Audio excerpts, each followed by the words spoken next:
the suppression of the use of marijuana and of the forces lurking behind it are the most important jobs this department is now engaged in. In 1930, the records on marijuana in the Washington office of the Narcotics Division scarcely filled a small folder like this. Today, they fill cabinets. Welcome, ladies and gentlemen, Coloradians and everyone that's smart enough to listen from the outside. It's one of the most amazing plants we've ever discovered. The pot party, the trippers, the grasshoppers, the hip ones, all gathered in secrecy and flying high as a kite. This episode is sponsored by our friends over at Birdcall Chicken. If you don't know, now you know. This is the last day to get the triple threat sandwich that is brought to you across the region. $1 of every sale of their limited time offerings every single month go to a fundraiser that are near and dear to the chef's heart. And we're excited to be sweating through May with the triple threat habanero aioli, pepper jack cheese, and a spicy chicken sandwich. All of this is available at the Birdcall location nearest you. And don't sleep on June. They have some secret items that will be dropping next week. Be sure that you're following along on social media to stay in the know. And don't forget our sponsors from Seed Money Consulting, Denver-based accounting firm with the CFO in a box. We obviously have been working with them well beyond just tax season.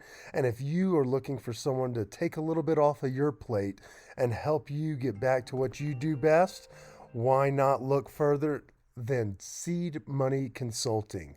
They work with folks that are 1099s, those that are small business owners. Maybe you had a tumultuous 2023 and you want to get your ducks in a row in 2024. Well, why don't you take off a couple of those hats? You don't have to be your own accountant as well. That's why Seed Money Consulting is here for you. Just give it a quick Google search, Seed Money Consulting, and they will be able to take a call with you, tell you a little bit more about the CFO in the box, all of their financial advisory services, as well as get you prepared to pay taxes throughout the year, not just in April. Give it a quick Google search and also turn the volume down because this episode may get a little rowdy. Without further ado, it's time to sit down with AJ Shreffler. Yeehaw, baby! Another episode of Stone Appetite. I feel like this may be one of our most coveted episodes to date. We've had people clamoring in our DMs, asking us when this was going to go down. We've got the Sammich King of Colorado at the table with us. But before we get into that, let's touch in. I mean, it's when the cat's away, the mice will play. Eve is gone. It's just me and CB. The roosters are in the hen house. How are you, brother? I'm doing great, and at least we got a proof of life from Eve today, so we didn't have to call in Dateline or any of that nonsense. But we're also off-site today at Out of the Barrel Tap Room, and we've got an awesome fucking guest. And we ate like kings last night, and we're eating like kings again tonight, so I'm fucking psyched. I mean, we've talked about these sandwiches almost ad nauseum. We've put them in the newspaper when anybody is dumb enough to listen to us speak. It is literally, this is one of our neighborhood white whales. And I don't mean we're talking about the 6'6" stature of a Jason Wilson lookalike. We're sitting down with the Hoagie King of Colorado, AJ Shreffler, from the future home of Arthur's, a.k.a. Little Arthur's Hoagies, a.k.a. Artie's Express. He goes by many names on the hospitality streets, but one thing that he is very well known for are his daycare sandwiches and soon to be a new home. AJ, thank you for joining us today. How are you, brother? Doing great, my man. Thank you guys for having me. I actually love the way you guys start. It's almost like a sports show. That's what it felt like for a second. I loved it. Yeah, it was perfect, dude. You guys kill it. Yeah, we listen to a lot of sports podcasts. Yeah. Hell yeah. Full circle right there. But at the same time, our true love and passion comes from food, as you well know. We've got a lot of dining adventures with you.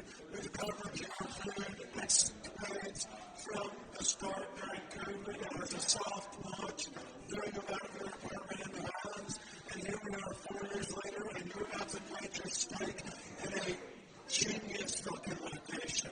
Appreciate that. With the folks from Out of the Barrel, right here on the back bar of Cap Hill, surrounded by great bars and shitty food. Holy fucking shit. Thank you, man. Yeah, I'm really excited. I don't know if they mentioned to you or if I actually told you guys, but they're working on putting 2 patios in. One right here and one right there. So I think it's going to be, by the end of summer, it's going to be really, really cool. Okay. I mean, not that it isn't already, but yeah. Okay. Yeah. Totally. Absolutely. And I've got a few questions to help kick this off. All right, so we're going to start off with, first of all, how long has this deal been in the works? Like, how long did it take you to find this spot, and what made you decide? Yeah, man. So it's actually pretty cool. You guys are aware of, like, you know, us doing everything at Sonny's before, and how we just had an issue with, like, the licensing. It basically came down to someone really didn't want us operating there, and everything was legal that we were doing except for one little thing. And they, I guess, found out that little small print that was at the bottom of whatever, and they called the licensing department on us. And basically the only thing the issue was that on our business license, the address was our commissary, not Sonny's. And Sonny's was the only one that was legally allowed to collect money there. Was it Stacy from Jazz? Because we've had issues with that. Suspicion because of the neighborhood you were in. Yeah. There is a local institution over there that calls fits for other friends of ours. Okay. Doing pop-ups and things of that nature that were just a little closer to the park. Yeah. I don't need the monkey barrel bar. So Gotcha. Yeah, that makes sense. It was really strange, but either way, whatever, rules are rules. So yeah, they got us, I guess. Anyway, we had to go full time. The original idea was to put RD Express, our Kaiser concept, in the trailer and make that like the scalable concept, and that's all the trailer was going to be. And we were slowly working that into fruition, right? But when the whole thing happened with Sonny's, we had to separate from there, and we just had to put both the concepts in the trailer for the time being, right? And about 3 weeks into it, really good time to open up a trailer, too, a mobile food unit, when it was, I think, December 19th in Colorado when we opened up. Yeah, great.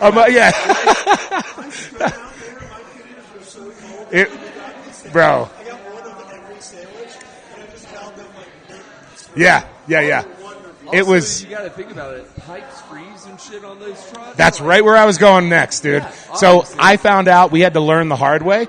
Right before service one day, the entire water system just froze and we couldn't operate. So, it was we had to learn everything. But, to answer your question, about 3 weeks after we started in the trailer with both concepts, these guys actually reached out on Instagram just because they heard we separated from the last location. And, I was like, all right, let me see what this is about. In my head, when there's a kitchen that's not occupied at the moment, I thought I was going to walk into something that was like a $2 million giant build out that I wasn't going to, you know how these things are. They try and a few rich people get together and they're like, I have an idea. And they're like, let's, yeah, exactly. Yeah. And, it doesn't work out. And then they have $1 million worth of equipment and a giant kitchen that no one wants to take over. So that's what I thought I was going to walk into. I come in here, I meet Kyle and Sam, the owners, and, we go in the kitchen and it's just this tiny, perfect little fucking special little wonder ball, dude. You say it like that, it reminds you a little bit of, what is it, Step Brothers? When she's like, I just want to bundle you up and put you in bed. Take you with me. Yeah. Warm and nestled inside. Yes, dude, yes. But I feel like we would be doing a disservice to the whole journey if we didn't bring it back 20 fucking years. Yeah. I mean, Yeah, where you got started. Tried and true, dirty bird, Philly fucking gross ass, old world. Yeah, hell yeah. Thing. And so to get to this point that we just teased, that is awesome. But I think we would be doing a disservice to our listeners and want to know a little bit more about AJ, the person. Like, obviously, I think we met when your days at Bordeaux. Shout out to Chef Gary. Yeah. But you've been in the food game well before you got to Colorado and well before these sandwiches took over the town. Totally. Let's start with... That was my next section. Question. You led with the Pine Melon after sex. But at the same time, you're exactly right. Like, it took you a while to get the ball rolling here. But how about starting just pushing up the hill? When did you fall in love with the hospitality industry? Tell us about your first job. Were you washing dishes in an Italian restaurant like I was? Like, how did your love for food, where did it develop and start? Yeah, man. I mean, honestly, how I like to answer that question is really it's just my parents. It was one of those unconscious, like, passions for a little while, kind of building up until I realized that this is what I love. This is what I'm going to do.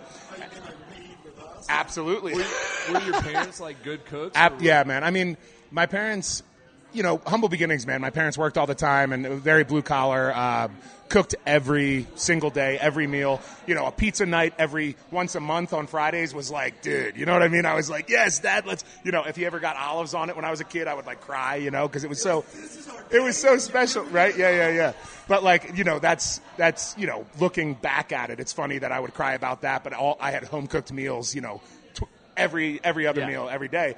And, but yeah, man, that's really how it started. My mom cooked usually 2 or 3 meals a day. My dad was like the weekend guy. My old man built an oil drum smoker in our backyard when I was a kid. Nice. So like, totally, bro. So it's like they instilled it in me at a young age with just like home cooking and that kind of family bond that I feel like is lost. My parents are older. They're very old school. So like, we had dinner together every night. And it was kind of a big deal if I wasn't there. My mom, dude, talking to my mom on the phone and telling her, especially on Sunday. Dude, when I think of, bro, now, totally. And like when I think about it, well, on the weekends, dude, Italian Americans eat at like 2:30. That's dinner. No.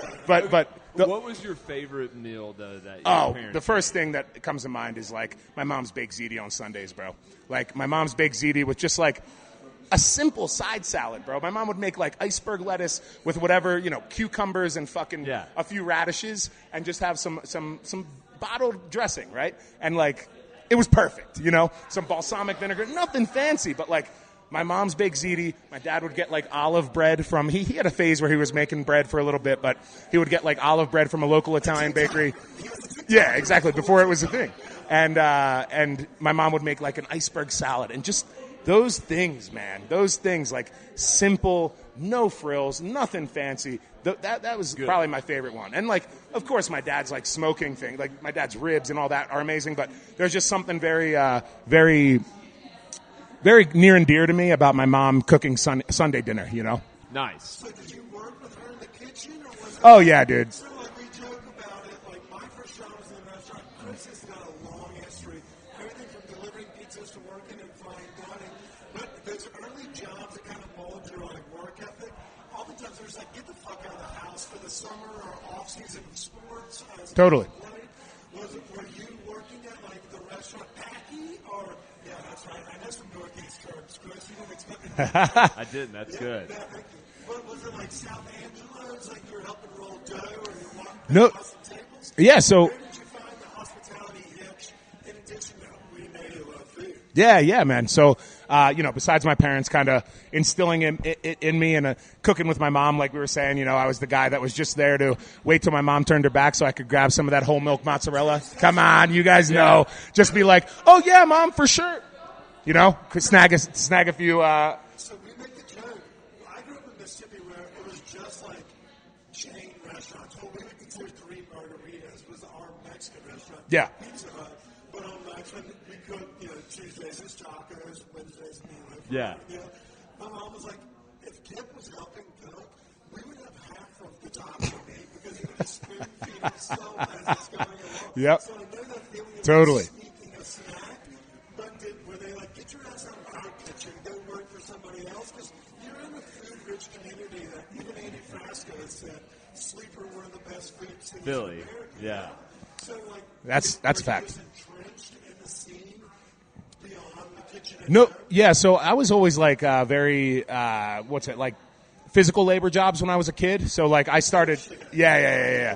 So when I was real young, I started doing like landscaping for a fucking quarter a day when you know what I mean. But when I was like 11, 12 for my mom's friends, I would do that in the summertime just to like I said, my parents are old school, so instill that work. My dad used to wake me up to chop wood at 6 a.m. on Saturdays after I had a football game on Friday nights. I was just like, fuck, dude. Oh, bro, defensive end was my I played both, but yeah, that's a little low key. That's me. Quick off the line. 4.7 40-yard dash, baby. 6'4", 230. How you done?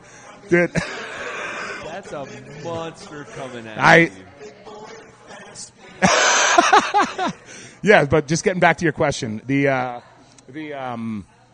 jobs. So it was all basically, landscaping, construction. I baled hay on a farm for a little bit. Yeah. You're like, yeah. I knew you were gonna. We believe you. No. I grew up 40 minutes outside the city. So, right. So, no, I'm not from. No. I love all that. Probably in some weird parts we've never even heard about. For sure. Yeah, just right. No, Allentown's way further. Yeah. Well, it's a different direction. I'm trying to think how far it actually is from Philly proper, but it is further. So, okay. Yeah, a little outside where I grew up. Yeah. And the jobs. Yeah. So the first kitchen job I had was when I was 18. I love this one. Is still drinking fucking every day, going to work drunk, just like not caring. Obviously, this is before any passion or really, light bulbs went off with it. I just graduated high school. I got hurt with football, so that was my whole life before that. I had a full ride to Pitt. That was a big. Yeah, man. Oh, that's a D1. Yeah, dude. And I fucked my shoulders up real bad, dude. That you know how serious fucking high school football is, especially 20 years ago. Dude, they got me in the weight room when I was they started talking to me when I was 11. They had me in the weight room at 12. My shoulders were shot by 15, dude. That's Man United. It's like perfect game baseball. Like all of those people that are like, hey, we're going to get our balls on here. Yeah. And we'll wreck you. They're- If we don't, then we know you're made for You know it. 3 more years. This is Quad A Pennsylvania football. The gridiron, yeah. But no, Sbarro Pizza is where I worked first. Sbarro. Yes, dude. Sbarro. That's the king of New York, all my pizza. favorite New York slice.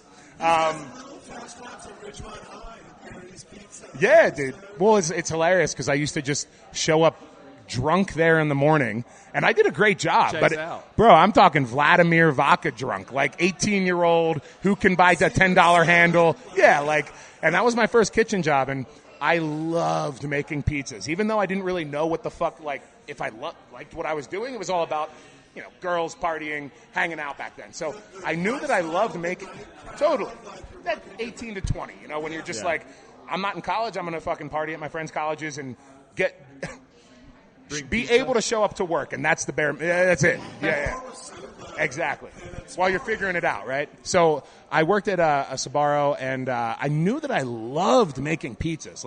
I would invite friends in so I could make them a pie and fuck around. So that was kind of the early little spark where it was I actually enjoyed it. I hated going to work, right. But then when I was making pies for people, I was like, hell yeah, man, this is cool. That has had nothing to do with me developing the passion. It was just, I guess it had a little bit, but I didn't know. I was still just partying, right? And then I found out that they were going to close that branch about 6 months, maybe 5-6 months afterwards, and it kind of made sense. It was in a weird spot, but either way, Where'd you go after that?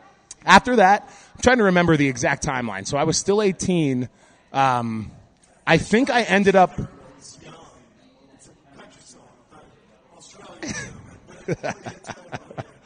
Yeah, no, I think after that is when I started working at a deli in my hometown called Shorty's. And it was just this Italian-American family that ran this small deli. The mom, I think her name was Angel. And it's so funny because when a name contradicts who they are, it's always a funny thing, right? Yeah. So So she was just this 4'11", fiery Italian woman, 50 years old, just the sweetest, but will turn into a beast on a dime. You know what I mean? If we fuck something up, it was just oh, bro. So you looked like Andre the Giant next Yeah, to him. and I was just a big dumb kid at that point, so I got yelled at all the time.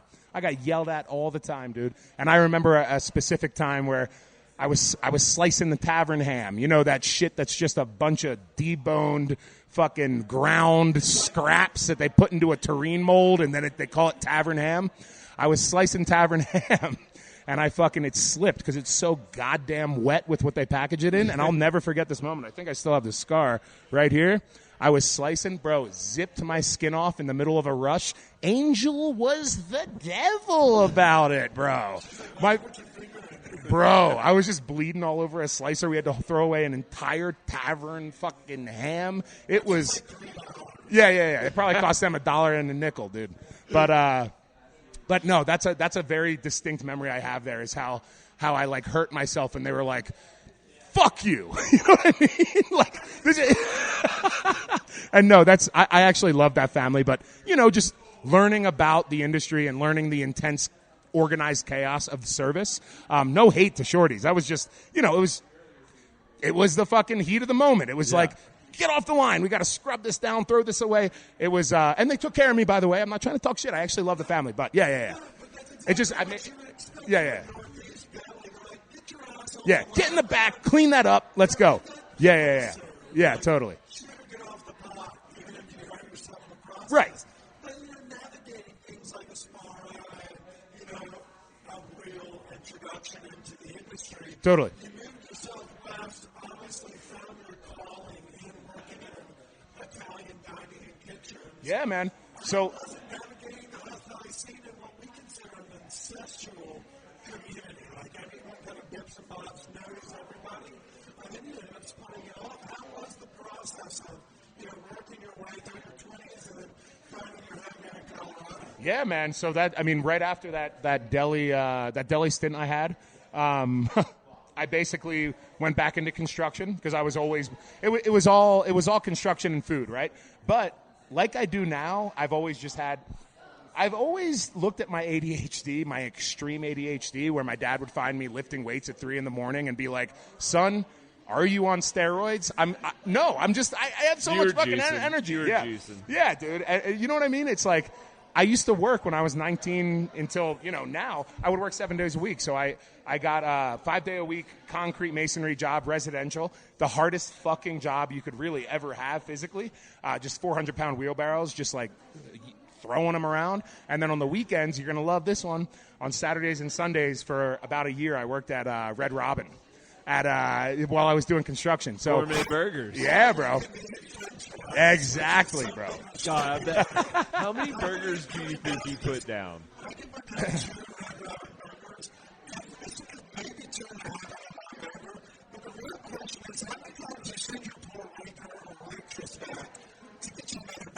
Yep.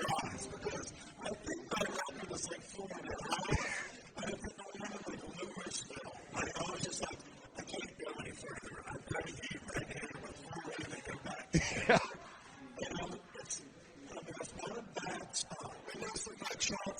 Oh yeah, dude. These are all just the before I was 20, like little restaurant stints I had, and it's funny when I think about. Hell yeah, and I the one thing I love about like thinking about menus and how people do what they do, it's like food costs on something like endless fries, because you can really only eat like 2 potatoes. Yeah. It's just like the perfect scam. You know what I mean? It's like, come in, $10, all you can eat. We pay about 20 cents for you to eat all this, and then you pay us $10, and you go ahead, have as much as you want. Doesn't matter.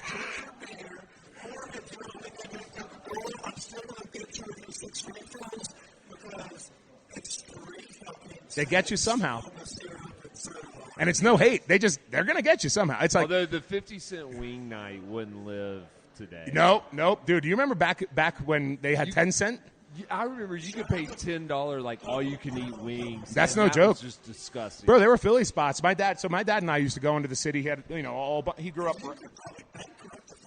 Absolutely. When I was a kid, bro. Yeah, we used to go into the city for like 10-cent wing nights. Fucking the whole bill for a family is like $18. It's like.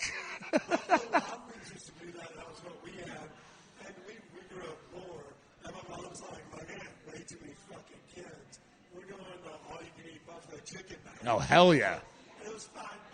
That sounds fucking awesome, though. Yeah. Oh, fuck yeah, dude. Those were great. Yeah.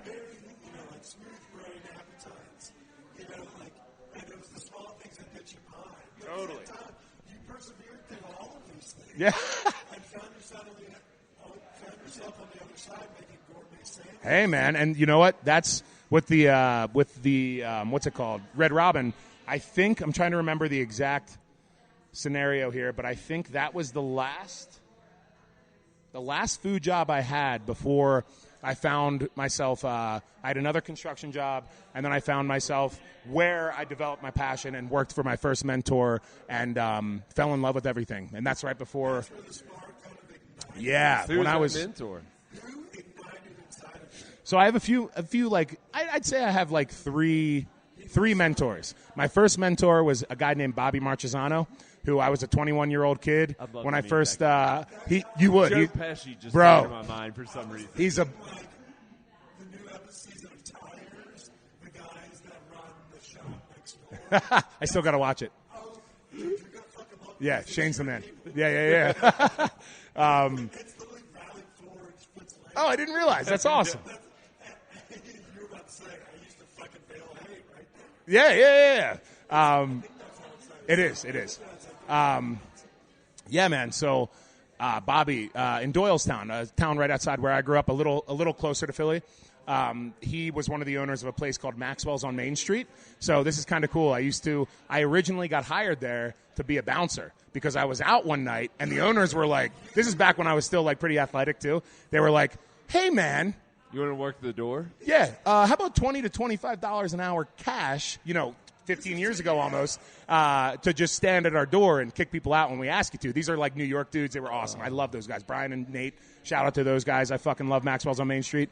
And I was like, yeah, I've never gotten paid that much money. And so that started everything, which is, I'm so grateful for that moment, man, because once I got in there is when I found out Bobby needed help in the kitchen. And I met Bobby, and he was a big fucking New York, Brooklyn dude. No bullshit. He basically fucking, what's that? I think it was, I'm trying to remember. He was half Italian and half Latino of some sort. But no. But no, he was the fucking man. Brooklyn dude, broke balls. He was the biggest ball breaker, and that's a big part of just like me growing up with like old school parents and my first mentors. I mean, ball breaking in the kitchen. It's part of the fucking culture, And so when I met him, I'm like, damn, I don't know. Like, I guess, it was my first real kitchen job. So I started working for him, man, and I just loved kind of just watching him. It was my first, you want to? Yeah. Yeah. Yes. Yeah, man. Yeah. So, no, Bobby, Bobby was one, I like to think of my generation as one of the like last of the old school kitchen culture. And Bobby was that through and through, it was like silent. I mean, not silent, but silent for the most part in his kitchen. And he would just listen to tunes while we prepped because I was always the morning guy because I did, sometimes I worked nights, but I did bouncing at night. Yeah. So I got to like open up with him and kind of just see him listen to like the coolest old school R&B and rap, like New York guy. So just the best stuff, 90s stuff. And I don't know, man, just the way he worked, the way finally like seeing, food actually be made correctly with technique and seasoning and just working the salad station and being like, goat cheese and raspberries? What the, you know what I mean? Just like, what the hell? Was really, really cool, man. And it just kind of sparked something. And about a year into it, I'm like, man, I really like this. So I started throwing dinner parties at my apartment. My fucking roommate, shout out Glenn. He probably hates me still for how much noise I made in that small place.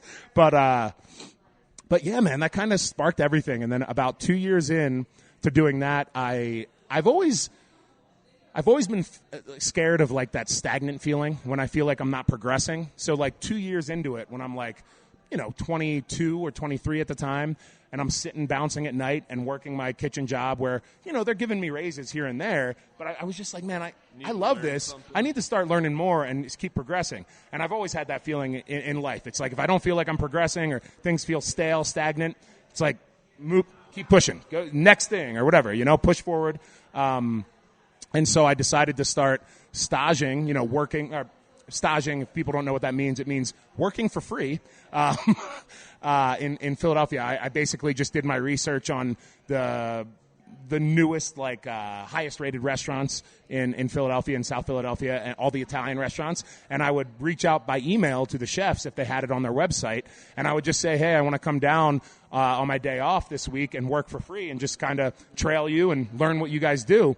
And sure enough, that happened. I went to one of the top-rated Italian restaurants in South Philly at the time. Craig Laban, the big journalist there, food journalist there, he gave them, what's the thing in Philly? Is it 3 bells? No, 4 bells. I think you can get 4 bells. It used to be the system. Yeah. There you go.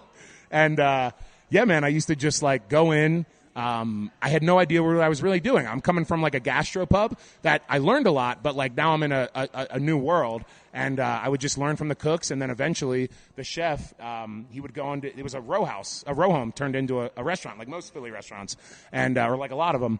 And we would go into the tiny basement, and it would be completely dead silent, and we would roll pasta. And I'm telling you, man, if that didn't spark my passion more than anything else, it was just like this Zen moment of this dude with so much stress and chaos in his mind, just delicately folding pastas and placing. It was just like, it was called Laver 2. Okay. The chef is Joe Cicala.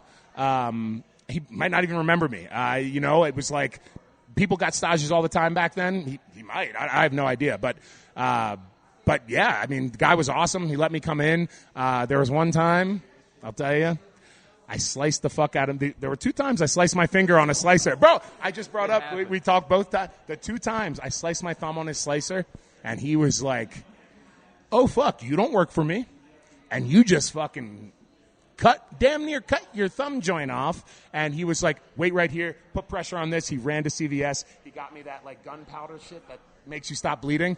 Anyway, it was just in the whole experience. Yeah, there you go. Exactly. And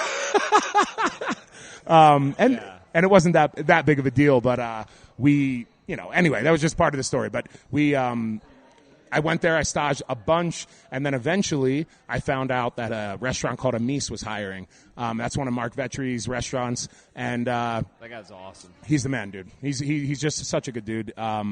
We still keep in touch. He has a place in Boulder, so we link up when he's out here. He usually comes and gets something to eat. He did a couple pop-up dinners at Tavernetto when I worked there. Oh, hell yeah. He's good friends with Bobby. Oh, I know. Yeah. He's the best, man. And when I was I'll do another one of these. I'm good. So you went word for him. Yeah, man. So I went in. I had a stage at Amis, which was, I didn't really know who he was at the time. I just knew that, his places were a big deal, and it was a great place to work, Yeah. So thank you. I went and I staged, and that comes into play my second mentor. I met Chef Ned Maddock, who gave me the job. I was just a dumb kid trying to learn, and he gave me a chance. And from there, I worked my way down the line, and eventually Mark offered me a job at Vetri, and I worked there for a while. And the restaurant industry eventually caught up to me, and I had to kind of figure out how to survive after not making any money for a long time. And I found myself, probably the worst point in my career was when I was living in a small basement and a small basement room, and I was bouncing at night, and after I would get out at 2 a.m, I would drive to the bakery I worked at and bake overnight. Being a naive kid, I thought it would be easy to switch my entire schedule, and let me tell you, man, trying to go from a semi-normal schedule to a nocturnal overnight, it is a crazy shift. It was so tough. It was so tough to sleep during the day, dude. It was wild. But yeah, so working for Mark was fucking amazing. And then eventually I got a job at a hotel because they paid decent, and I knew it would be a good bridge for me to figure out the next thing. All the times that I was and there are plenty of sad stories I could tell you about how broke I was, but we don't need to fucking talk about that. But I was so down and low about everything a lot of times because I was man, you're 25, what the fuck do you have to show for it? A little experience. But I would always talk myself back into it, keep working, keep pushing, 25 everybody's broke when they're 25. I'm broke. Oh, totally. I'm broke right now. Absolutely. And so I just. Oh, for sure, dude. I think beer. Oh, you know it, man. I think a big part of it is like I knew what I wanted to do. I was so passionate about it, and it just felt like it was chewing me up and spitting me out. You know what I mean? Yeah. And I just didn't know. It didn't feel while I was progressing, and then I had to like figure out how I can survive too and do this and cook. It was just really it just hurt a little bit. So I was like, totally.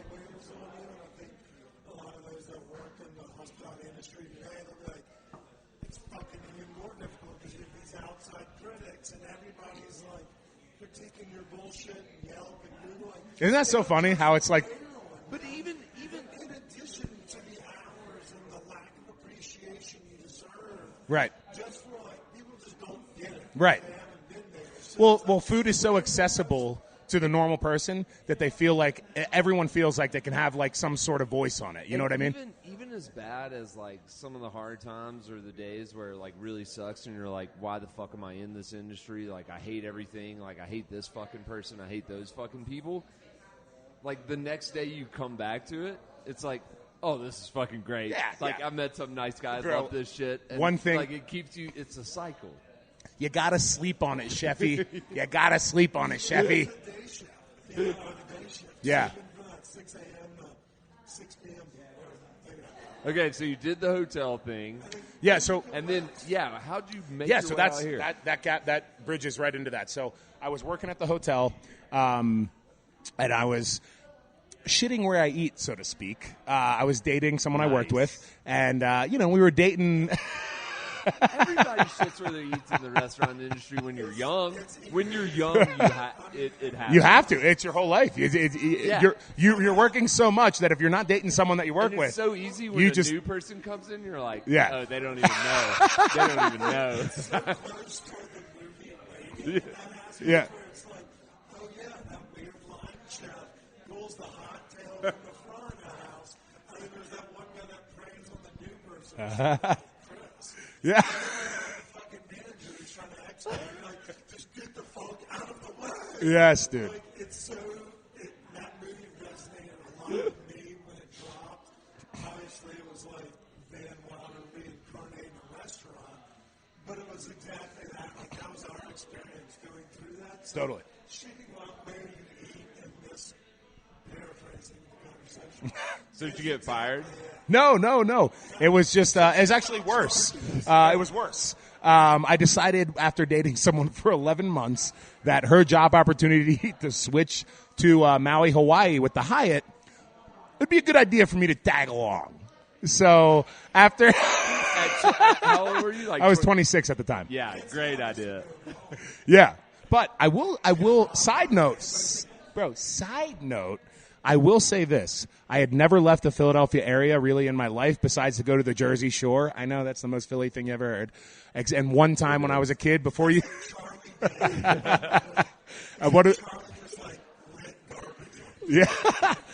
before you needed a passport to get into Canada, my dad drove us to Canada one time. That was it. That was like the extent of my traveling. So my first flight was when we moved from Philadelphia at almost 27 years old, from Philadelphia to Maui. I took a straight flight. First flight of my life was moving to Maui. I bet that kid was like a squirrel. Bro, I thought the fucking takeoff was going to be like the Gravitron at the fair. I thought I was going to be like, fucking like pulled back by gravity. So once we got like started taking off, I was looking at my girlfriend at the time. I'm like, yo, this is actually cool. I was all scared, dude. I had like butterflies. I was like holding on like I'm on a roller coaster. She's like, it's going to be fine. It's going to be fine. And oh my God, bro, I'm just wide as it is. Dude, if I lost 60 pounds, I'd still be too wide for a fucking airplane. Your frame is Dude, huge. it's the width. That I'm telling you, the width is the not issue. so much the length Let me. as You the know why, curve. bro? Because if I sit next to you on a plane in a regular seat, I'm halfway in your seat, no matter how much I weigh, dude. My shoulders are touching your breast. So we aren't flying with AJ anymore. Yes. Exit row.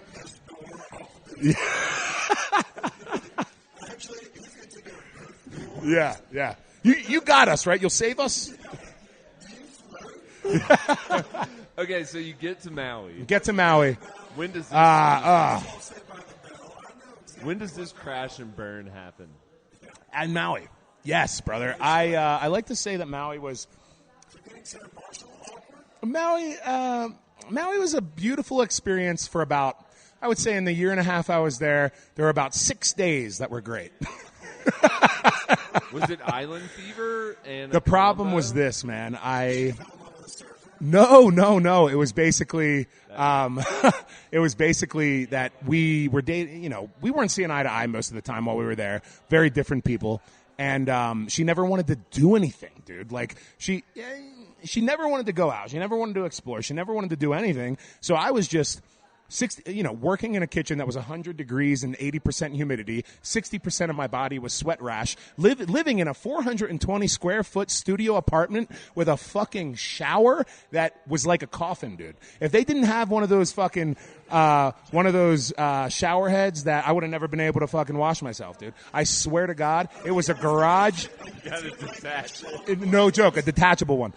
It was a garage turned into an apartment for $2,000 a month, 420 square feet. Was I a block away from the Pacific Ocean and I could open up my door and listen to the waves at night? Fuck yeah, I was. But,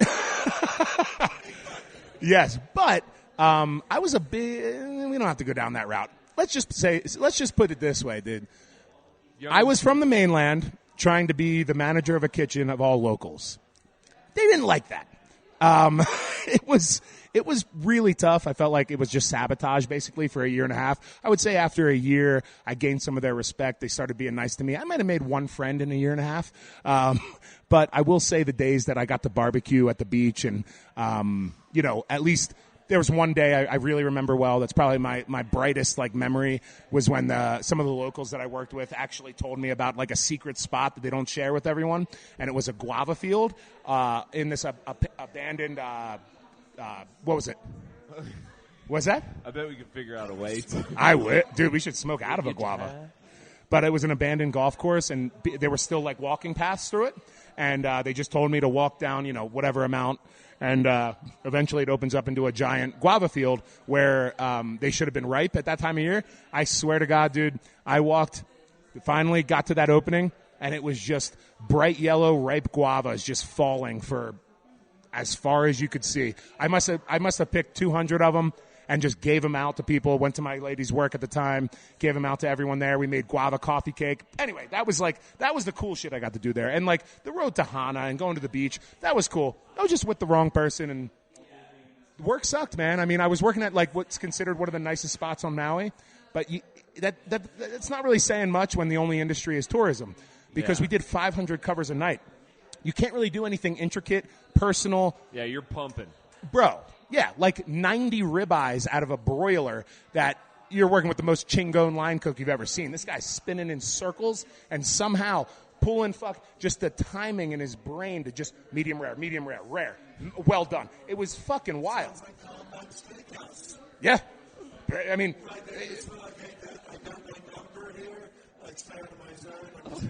Boom.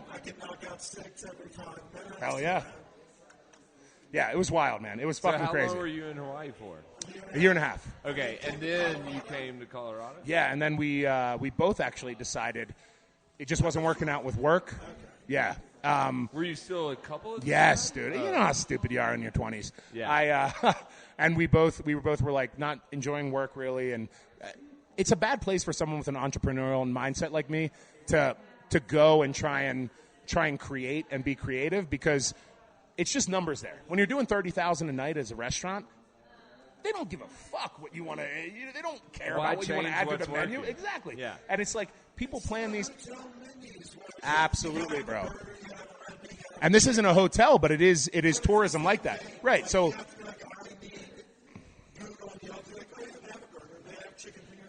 And bro.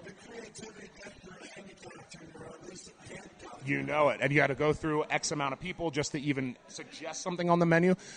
But the big thing is people save up for 2 years to go on a vacation like that. So they will pay $70 for a 4-ounce piece of fish and some broccoli. You know what I mean? So it's like tuna, give it to done. and that was what I experienced. I will say. Good seared-ahi tuna.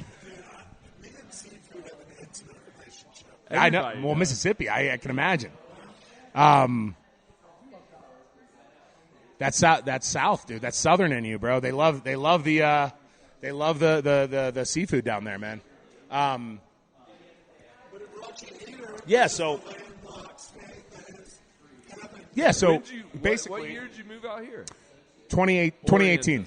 Okay. Yeah, so what happened was we decided it wasn't really working out. Yep. I had a bagel side hustle there, and I would sell like bagels. That was my little business I started out there, which was fun. But like I said, man, you just got to have money to really start anything out there, like a lot of money.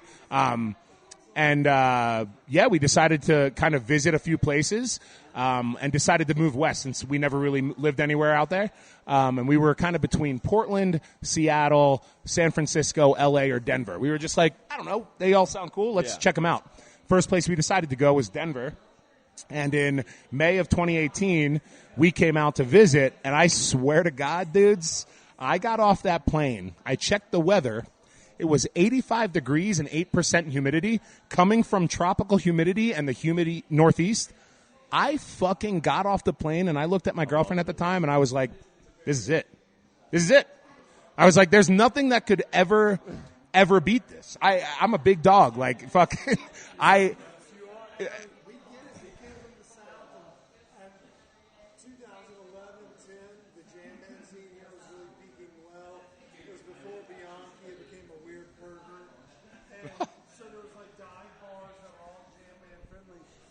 and reefer. Like, I was like, oh, I want to ski. And then it was like, oh, you get here in the summer. At the time, it's 85 in August. Oh, dude. Humidity and like one mosquito if you're near like a lake that literally has no fresh water. And I was like, oh, I am never fucking leaving. Absolutely. I cannot relate more Bro, to anything else. I'm telling you. Whenever people are like, oh, dude, isn't it 100 out there? I'm like, your audio's off? No, just right there. Oh. Idiot. But I was talking about moving west. I couldn't relate more. Like the humidity sucked the soul out of it. Amazing. Yeah, dude, I'll actually never forget that moment where I checked my phone because I got off the plane and I was like confused at what it felt like. I checked my phone. It says 85. I scroll down to the humidity. It says 8%. And I'm like, yup, this is it. But that's awesome. Yeah, so that's what was your first job here? I worked. Before I moved here, we had how long did we have? We had 4 months to figure everything out, and I was looking into Mercantile and Bardot because at the time it was they were two restaurants getting a lot of write-ups. Right. I went to Mercantile. It felt like this is no shit talk to them. I was applying for a sous chef position. They did. And I was applying for a sous chef position, but it felt very much so like the jobs I had as a very young, early 20s cook where you learn technique and you get paid. And you don't get paid a lot. You don't get paid anything, really. You work a lot. Yeah, you work a lot. You don't get paid much. And it's basically I was past that part of my career. So I loved the stage. I loved meeting everyone. The food was amazing. It just felt like I was backtracking going there. You know what I mean? You kind of have those tiers of where you work. A lot of the greatest places that are, the Michelin places or whatever, the big write-up places, a lot of those cooks are very young most of the time because they're all learning technique and they care so much about the execution, right? Yeah. Oh. Yeah, that didn't turn out well. Yeah. Internships. Yeah. But at the same time, you do learn a lot in those capacities and those. Oh, for sure, man. At the same time, you're coming off bar managing, and you find yourself at bar data. Yeah. So I had a stage at Bardot, and no hate to Mercantile, man. It was amazing. It felt like it was like me backtracking with what I had already experienced and learned, and the technique and the focus of just like, a food-driven career, whatever. So I went to Bardot, and I fell in love with the staff and the vibes, and it was Italian food, which is exactly what I wanted to do to get back to. Because for a year and a half, I was outside of just pure Italian food for the first time, and I went with Bardot. Chef Carrie and I, after my stage, it's kind of funny. I can brag a little bit about that stage. I come from my resume is pretty good, right, with Italian food. And when I got there, pasta station's usually the hardest station to work in any restaurant, hands down. That is it.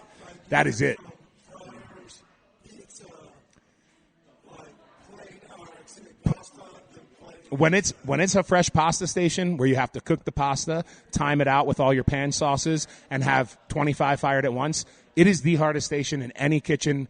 Dude, Tavernetto, I remember watching the pasta guy at Tavernetto. Yeah. Holy shit. And let me tell you, bro. Because you're dropping nudes, and then, like, you're firing up sauces at It's the the same perfect. time.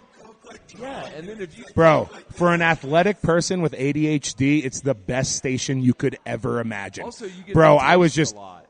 That's all I did, bro. Oh, bro, I'm talking. I'm spooning everything, tasting it in the different parts of the process. I actually went into stage, and they knew my resume, and I was like, I'll work pasta. And about an hour into it, I was working pasta station by myself, as a fucking stage at a busy ass restaurant on like a Friday night. I was just working pasta station alone. It was. I was like, after I did that, I was like, I probably got the job. You know what I mean? And then me and basically. Bardot, 3.5 years. Yeah. Okay. And Chef Carrie and I, after my stage, sat at the bar and took some shots of whiskey, and she's like, "We're gonna hire you." So it was cool. It was cool because, no, not even that, man. I had a blast, dude. That's the thing. I had so much fun, and because I feel like I was running the station alone and casually, like having a good time. The whole thing was just a great experience, and it's where you needed to be. Yeah, man, exactly. And I was nervous, I needed to get a job, so it was cool to find somewhere like that. And I still love all the owners and chefs of that company. So was it love them. So was it your? They are. Was it your kind of like, okay, so 3.5 years there, and then was it your ADD that kicked in and made you want to go out on your own? That No. seems to be a common theme here, is your ADD gets in the way. Oh, bro, no. It never gets in the way.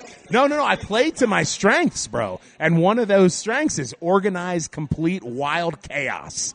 No, it... Yeah. So when did you get the idea to go out on your own, though? Yeah, man. So I'll just start a little bit from the beginning. So when I was about here for about 4 or 5 months. Yeah. Yeah. No, I about 4 or 5 months in, I decided like there just wasn't much Philly food out here. What I loved about Philly was like the old school, family generation owned, brick and mortar spots, whatever, local spots. And I was just like, there's just really nothing like that out here. It's usually a lot of the concepts when you travel further and further from whatever place they originated, they just get diluted, more hands in the bucket, no house-made bread or what can I do to cut a few corners to make it cheap, but look, right. Whatever.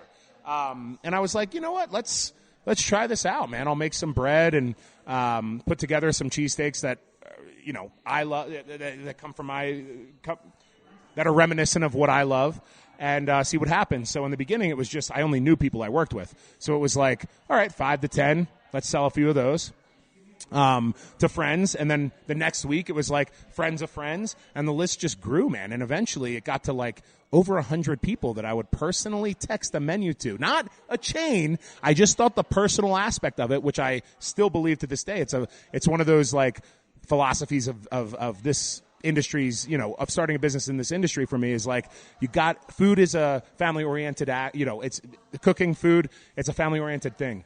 So like being personal with like those the menus and not just sending to 100 people on a chain, I really think it did a lot for me because people would respond or ask me questions where I don't think on a chain they would. And eventually, man, I mean, it was at 60 to 80 sandwiches out of my fucking, you've seen it, tiny fucking apartment. So I didn't realize you were still there.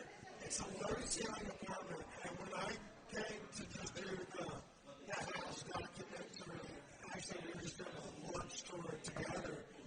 But it is, and at that time, he was baking 40 to 50 loaves minimum, out of this, little personal kitchen that has probably 1970s or 80s. Well, no. I wasn't baking the bread there. Okay. I was. You were baking the bread at Bardot? Yeah, I don't know. Should I say that? Yeah. I would stay up all night after my shift, and I would bake. I called it the 36-hour push. This is where the ADHD comes in as a fucking clutch moment. I would stay up for 36 hours and bake all the bread and prep overnight, and then I would go to my house, set up the kitchen like it was like a small commercial kitchen, and I would execute service. I set up time slots for people in notes, and when their time came, they would text me. I'd have their bag ready. I'd run it through the street while things were cooking, come back in, and keep going. It was a fucking wild ride.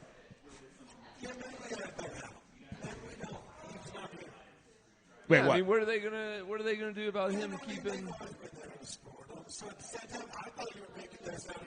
No.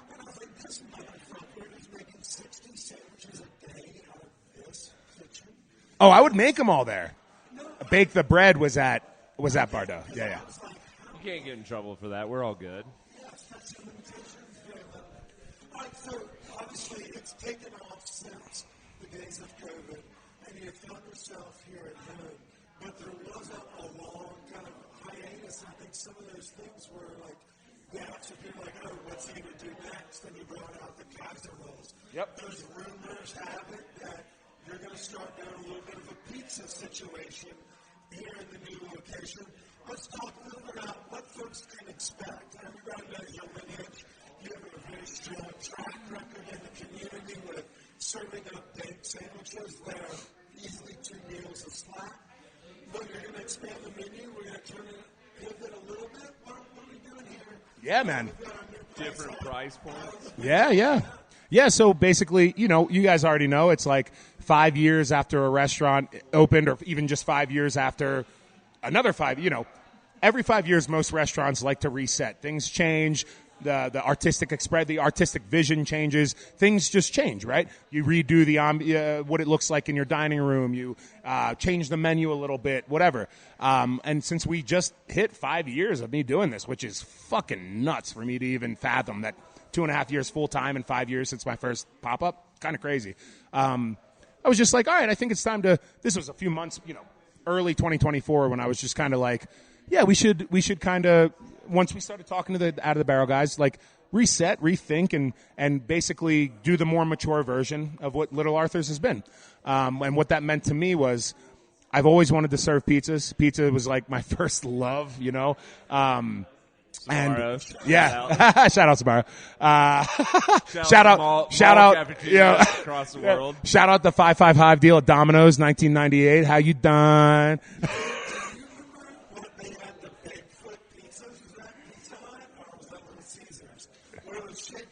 I actually do remember that, but I don't know who it was. Little Caesars had some weird things back in the day. They did. I never went. I've never been. But that's because, Domino's and Pizza Hut were more accessible to me as a kid. Also, though, I worked at Pizza Hut. It's absolutely disgusting what Pizza Hut? those pizzas. But they are good. They are good, though. But I remember the old school restaurant Pizza Huts where you could walk in. Yeah. That butter crust. Oh. Oh, yeah. You already know. You could fake Bro, it. $5.99. What was it? $5.99 for a fucking Pizza Hut buffet? I would go there as like a 12-year-old and be like, let's do it. You're that biggest nightmare. The manager's like, fuck.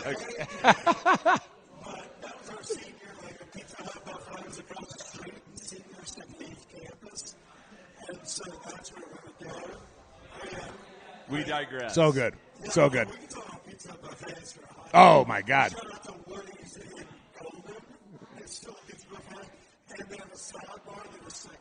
Oh, bro. Yeah, don't talk to me about salad bars until you talk about Ruby Tuesday salad bar, early 2000s. I'm talking before people ate kale and it was just a garnish on the fucking salad bar. And the bread at Ruby Tuesday. Bro, thank you so much. Cuz. Another bro. hot mall selection.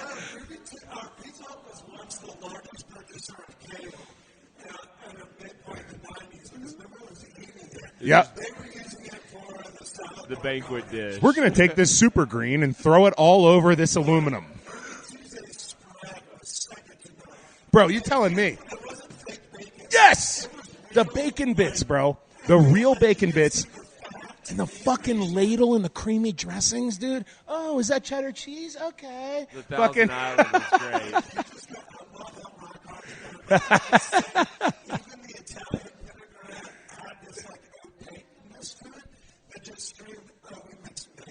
Yeah.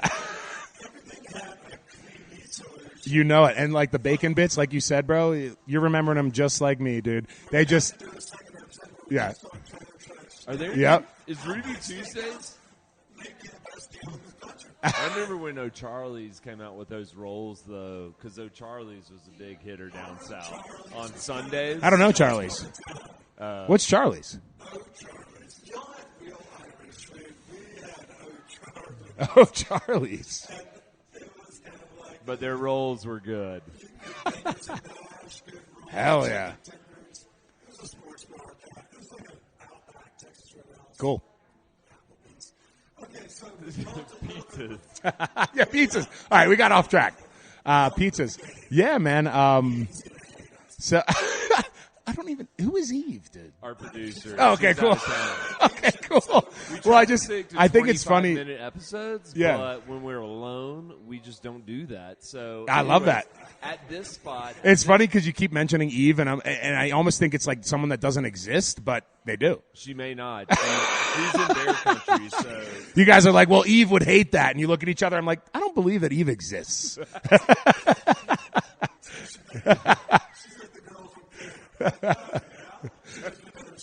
I got a letter from her. I can show you. Who you dating? She goes to another school.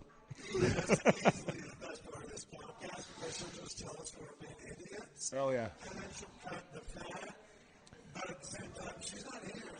We aren't. We're partying. This fat.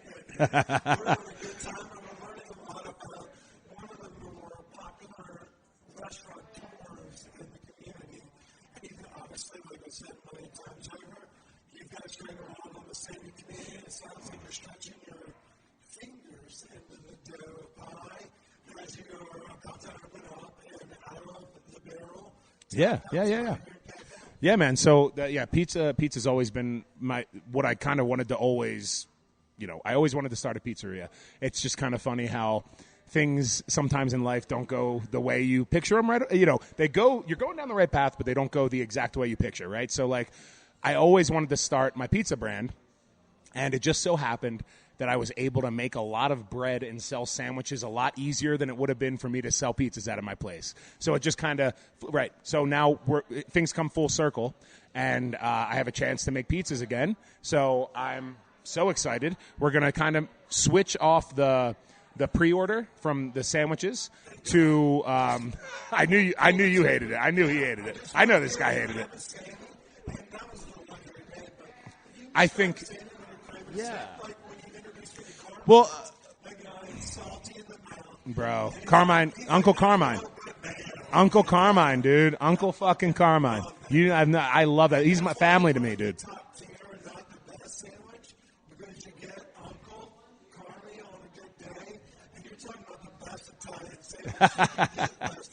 He's the best, dude. Okay, so what's happening here?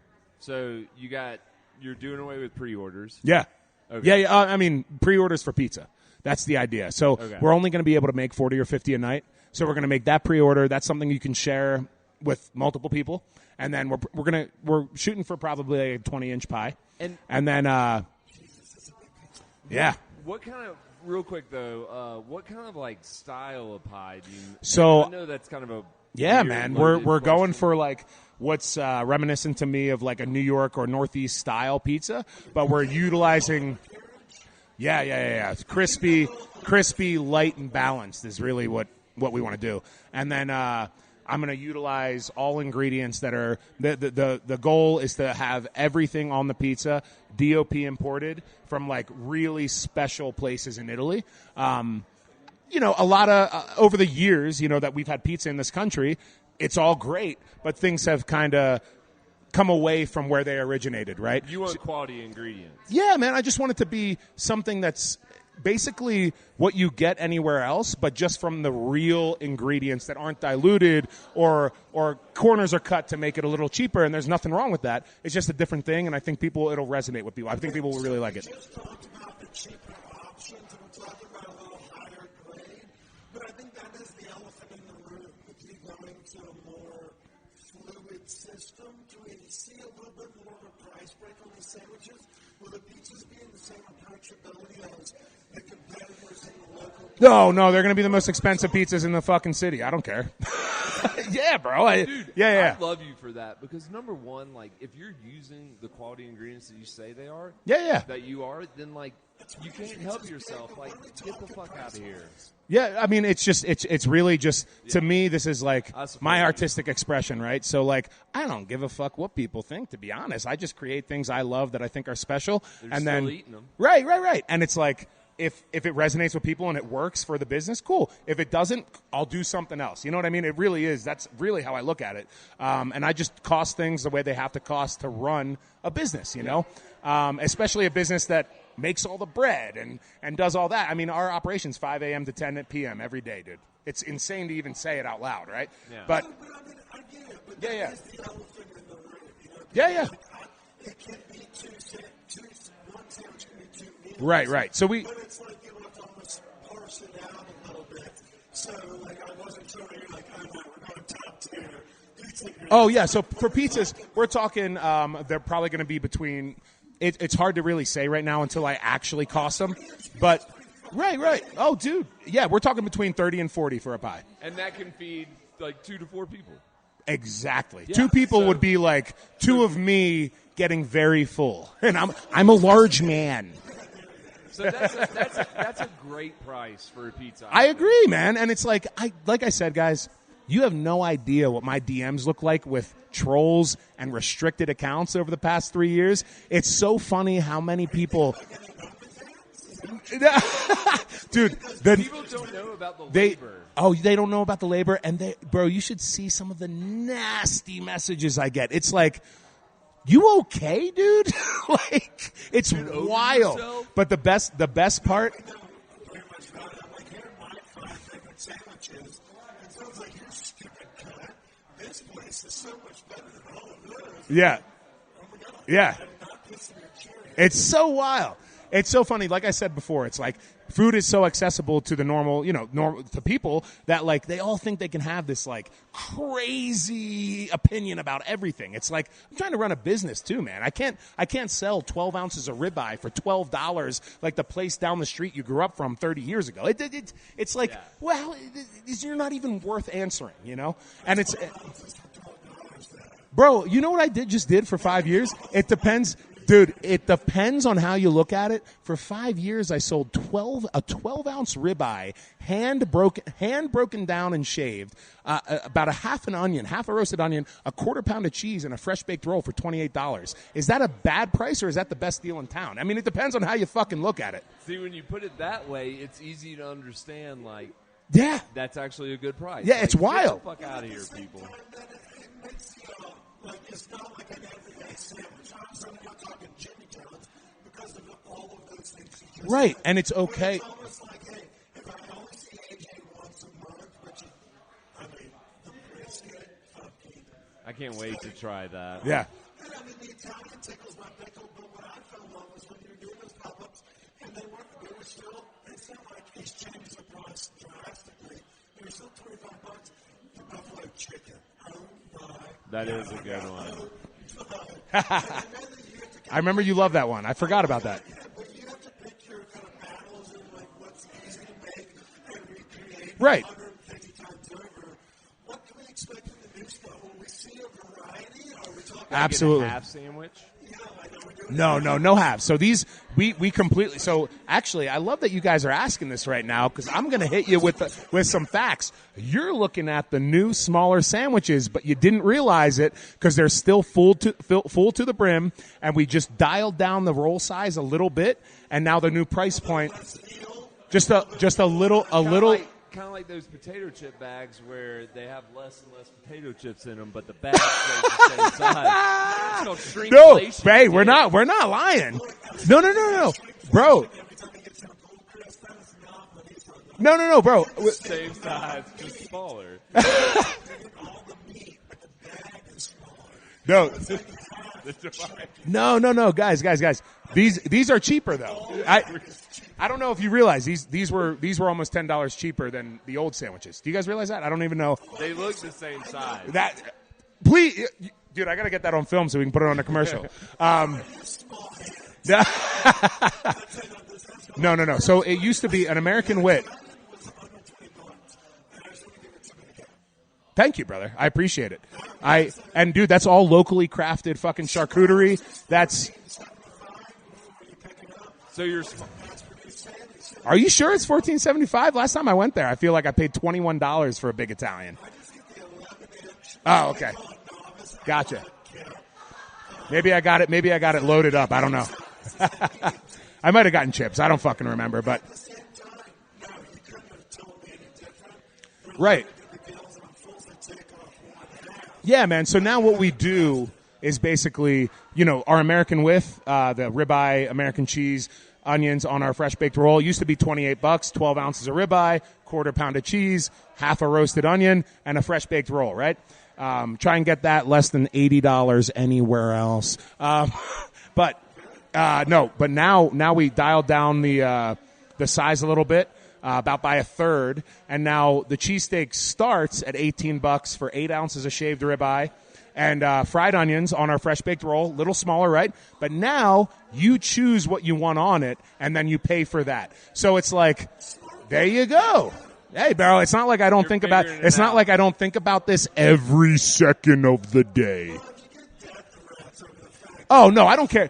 Bro, that doesn't matter to me. The whole thing is it's like that 5-year mark where I'm like, okay, let's change something. We got the large family-style shareable thing now that we're going to pre-order for 40, 50 pies a night, and now we bring back the size and the price of the sandwiches, make those more accessible, make the pizzas a little less accessible because we can only do X amount. Yeah. And then from there, the menu is going to go from... It's going to be basically like a Philly-style trattoria. That's what I like to describe it as because we're going to do homemade pastas, house-made pastas, seasonal side dishes, and just Italian-American desserts. Very, very excited. This pasta salad fucks, by the way. Thank you. Okay, so how many... So let's get to the nitty-gritty. How many days a week are we going to be operating? When are we kind of... expected to launch? Yeah. Okay. So so the hours? we're shooting for June 20th, but please don't. TBD? Yeah. TBD for sure. That's what we're shooting for. So somewhere around then, and we're gonna go Thursday through Sunday to start. And the plan is to eventually get to Wednesday through Sunday, and then on top of that, I should side note, our trailer Artie Express is going full-time breakfast, so it's going to be.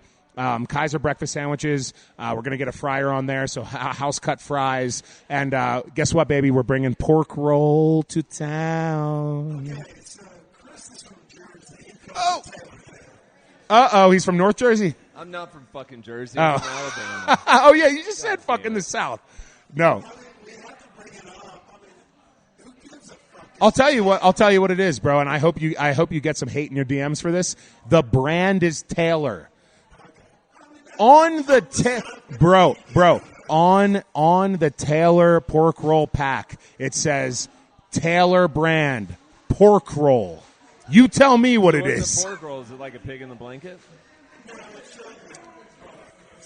It's the Northeast spam. It's New Jersey spam. That's what it is. Oh, that sounds gross.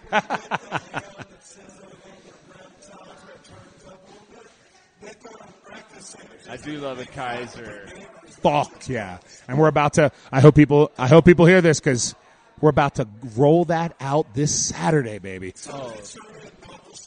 Novel Strand. So we're going to be at Novel Strand. They're actually about to open up their coffee service, espresso service, Friday, Saturday. Full-time coffee service as Novel Strand before they open up for the brewery. And we're going to start 4 days a week here, Thursday through Sunday at Out of the Barrel. And our breakfast concept will be at Novel Strand Friday through Sunday mornings from like 9 or 10 until 2. And that's going to be, both operations are going to be going soon enough. Yeah. And we just kind of thought that was the right move after trial and error with the with RD Express. It was kind of like, people want the long roll cheesesteaks at night, but we can run these Kaiser fucking breakfast sandwiches. Yeah. People love it. It just makes sense to have. Especially dirty Philly people. Yeah, especially the filth. Well, I know we need to cut this episode 30 minutes Two-parter. shorter, but because we are doing all of this, and to be honest, I just love chatting with AJ. Just Yeah. you are now welcoming the Pine Melon. Take off the work hat, sit down on your comfort of the couch, and order through your food. Pine Melon is the online grocery store that brings the farmers market and 200-plus local purveyors of Colorado to your doorstep within 2 hours at the fastest times. It's choice. I use it for Memorial Day. I ate like a king. I hopefully impressed the girlfriend's family, because I sure as fuck didn't buy pulling weeds this past weekend. Use promo code STONE when you sign up for Pine Melon, and you get just $50 in free groceries. You can literally just go get a bone-in ribeye from Bronson Meats delivered to your fucking house for free. Just use it as the trial and error. Local butchers, $50 free gift card from Stone Boutique. Pine Melon, everything you could ever need. Let us be your just dummy. So check it out. Local food, local vibes, Pine Melon for you. I love that, dude. Okay, so we're going to ask you to take off your work hat for the next couple questions. Let's see if we can stick this meal or not. Let me get, you mind if I get one more beer? Real quick? I'll have another one. A glass of wine. And we're back. We're breathing Pine Melon moment. Pine Melon, local food, local vibes, Pine Melon for you. He's going to steal our fucking sponsor. I did pitch him on great influencers like Les Shreffler. That's all the good to meet so much. Dude, Justin Brunson, for whatever reason, we've never met. I got to meet that guy. He seems, yeah, I do. His stuff looks amazing. River Bear, I love. I don't know if that strikes a bad chord. I have no idea. I know that he's not involved with it anymore, but I love River Bear. I love what he started, so hell yeah. Yeah, I gotta check out Brunson Meats, yeah. Whee! Can't wait. Nonetheless. Anyway, so these next questions are brought to you by Pine. Thank you very much. Let's say the first one is straight up deep question of the week. Yeah. If you were going to have sex with any cartoon character, you cannot say Jessica Rabbit. Ah. Dick and why. Hard to say here. I gotta think. Damn, bro, you're really putting me on the spot. I gotta think about this one. Okay, well, we'll ask you. Oh, your mic was off during that whole thing? Why do you do that? Okay, so anyways, let's give you the munchie question of the week. Let's say you just put in a late night baking session. You just rocked like 100 covers at your new spot, dishing it out. You go home, you're worn out. What's your go-to late night guilty pleasure, snack, fridge, pantry? What are you whipping up quick to satisfy that craving before bed? Easy, brother. Cheese quesadilla or a grilled cheese. Always. If I have, now let me tell you, if I'm getting fancy, I'm like Tony Soprano with fucking charcuterie in my fridge. I love mortadella. I know Kip fucking hates mortadella. I love mortadella, dude. It's like, yes, it is, bro. It's bologna. It's fancy Italian bologna. On a pizza, it's so goddamn. Bro.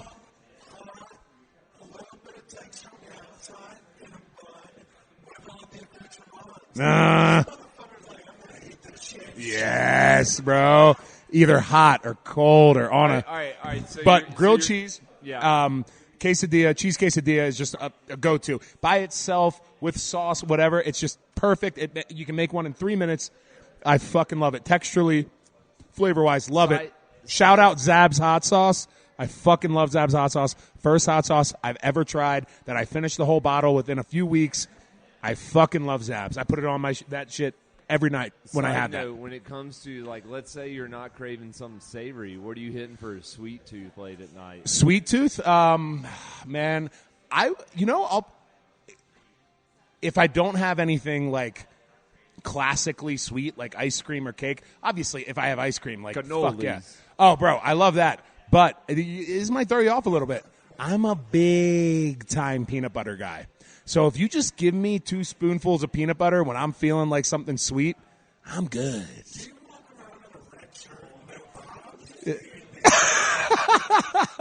I mean, it depends, dude. Sometimes it depends. Or you just had a camera in that fridge. Just see him. Yep. I fucking love peanut butter. It's easy. Totally. Bro, I don't know if you guys ever...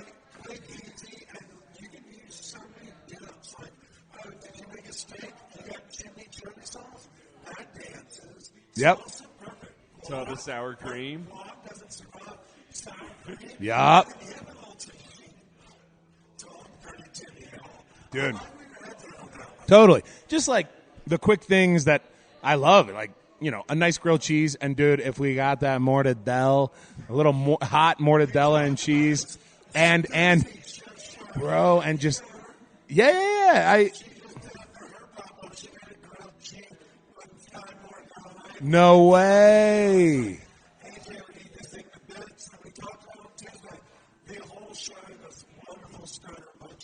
Amazing. I got to check it out, dude. I actually saw some posts about it. It looked amazing, but I also might have to have my lawyer contact her because I invented mortadella grilled cheeses. So, no, I'm. Fuck yeah. No, in all seriousness, though.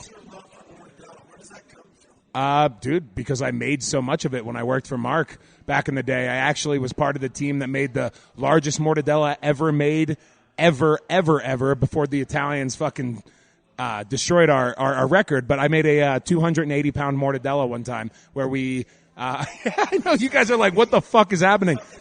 Bro, 6 beef bungs sewed together from a farm in Virginia. We had to stuff it. It was 280 pounds, and then we poached it in a vat of beer at Victory Brewery in Downingtown, Pennsylvania. Victory Breweries. Every year for the Great Chefs event. You probably know about the Great Chefs event a little bit if you worked for Bobby. They would serve it at their after party where Questlove would perform. They would serve, they would showcase this giant 8-foot mortadella. They would slice it and fry it to order to make sandwiches at the after party. Kind of cool. But that's probably where the real love comes from because I actually got to make it and fucking eat it all the time, bro. I love it. Okay, so you've done really well, not only in the business aspect, you took us through the journey. Presented by our friends at Seed Money Consulting. Let them guide your financial journey. And Birdcall, if you're looking for a fast casual experience, Birdcall is the one. They fix our edge every time we're out there. Bird call. Just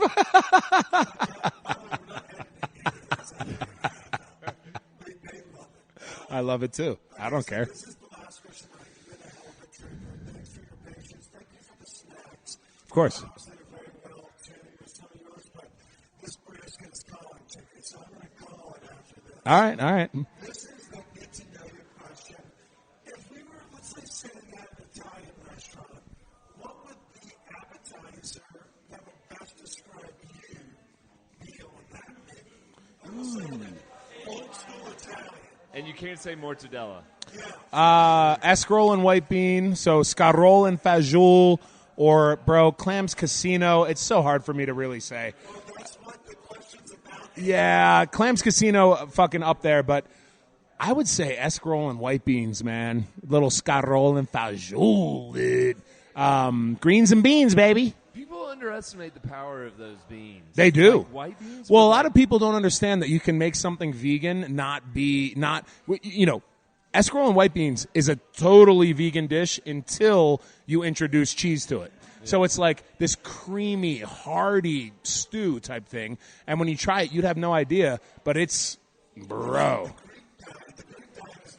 But the leafy greens like fresh vegetables. Yeah. And they live to be 130. Yeah. They don't work after 40. Well, dude, it's so creamy. If you have a good brodo type, exactly. That's where it is. And the thing is the emulsification with the olive oil when you pick it up makes it so creamy that you're like, there's not a chance there's no dairy in this, or like chicken stock, and you're like, no, it's actually a veggie stock and beans that we, soaked and cooked in veggie stock, and then emulsified it properly with olive oil. And I love that. Yeah, it's probably my favorite. But like Clams Casino, close second. Yeah. I'm trying to think if there's anything else better, but I mean, honestly, bro, besides, I knew that's what you were thinking, but I love mozzarella sticks, but And I think that is a great representation of who you are and the food that you represent. A little bit of that Northeast, a little of that old school, but with your personality and twist on everything. Whether it's the fun sandwiches using local brisket from Pig Feet, using your Italians cut from River Bear local. Yep. So is the pastrami. Yep, you know it, man. So we're going to have a linear sandwiches. We've got pizzas going, pasta, salads, all the fixings. Seasonal side dishes, all of it. And you can get all of it right up here at Out of the Barrel Tap Room at 7th and Sherman, opening guesstimation. End of June. July. Yeah, by July, we'll say. By July. Stay tuned. Follow Absolutely. you for details. You can still grab Artie's Express breakfast sandwiches. Yep. And As well as Little Arthur'sville churning and burning the missiles of dateness over here. And where can we find those? We're at the Bolt today. yeah, Debolt and then Novel Strand. You just got to hit us up on Instagram and see where we're at. But I mean, this Little Arthur's Hoagies. AJ, I cannot tell you how much we appreciate you taking the time. Thank you for showing us around your new road. We love the digs and can't think of a better place for you to just take over than this Broadway Capitol area. You're going to have lines out the doors every day. We're very happy for you, very proud of all that you've been able to accomplish. Thanks, brother. Appreciate it. Until next week, y'all, stay high, stay happy. Go Birds. Eagles. Yeah, go Birds, baby. Go Birds. I'm a Hurts And bro, fan. we never got in the cartoon thing. Because I'm still stuck on it. I'm like, which one? Jasmine from Aladdin. Easy. That is a good one. Pocahontas would be chill.